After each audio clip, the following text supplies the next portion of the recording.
Please welcome your host, Binibining Pilipinas Universe 2014, Miss MJ Lastimosa.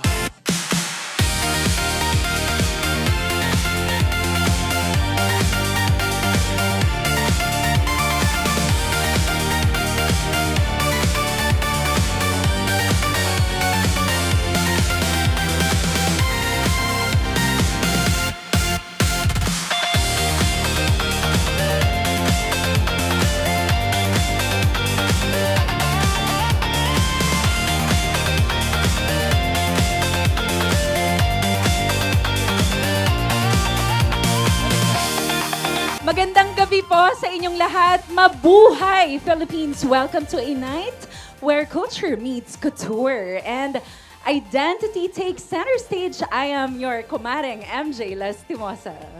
Nag-enjoy ba kayo? Grabe, the night is young and so is our audience who's so quiet. Sana Pare, kailangan mo silang nakapag-dinner buhayin. na ba ang lahat? Pare, I'm laro sure mo nga nag-dinner na naman, sila. pare. I've been seeing a lot of, food carts around and I'm sure nakapag-pika-pika na rin sila. Sino pong mga taga Quezon City dito? Pwede Who's mong from makita yung Quezon mga City?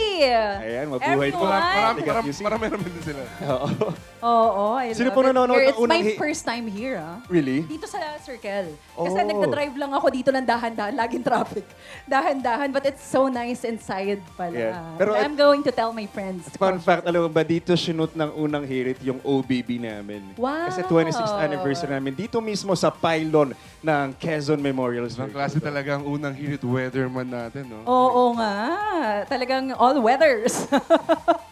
All weathers, pawis na pawis ka. Oo. And sana kinakaya pa natin ang weather tonight. But grateful that it's not raining dahil mahaba-haba pa at marami pa tayong inihanda para sa ating audience tonight, right? I heard it's the first ever event that was allowed to happen only here, di ba? At hindi lang ng MJ, no? Maraming salamat po sa inyong lahat na nandito pa rin in spite Oo. of the bad weather na na-experience natin. Dahil kung wala sila, hindi rin matutuloy yung event. Of course, and everyone's talagang game na supportahan ng event natin tonight. Maraming salamat po sa inyo.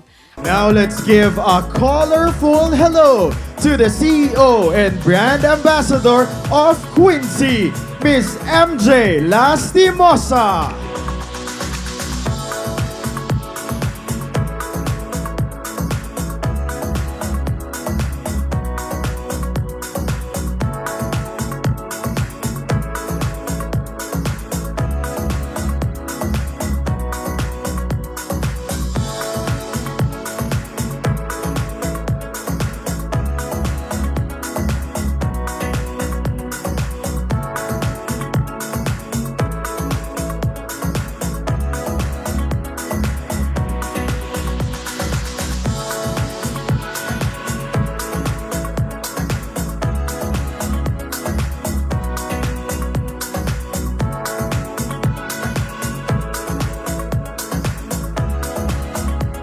Oh, diba? Very well-rounded ang Mara niyo, rumampa pa. Together with the Mr. Grand Philippines Reigning Kings, this is a powerful reminder that confidence truly starts from within. And just like Queen C ascorbic acid, tonight is about protection, strength, and being ready for whatever comes next. Because when you are healthy, you shine brighter and stand stronger. And speaking of being ready, in just a few moments, we will be revealing something everyone has been waiting for. Who has the strength to move forward? Who has earned the love and support of the people? We will find out.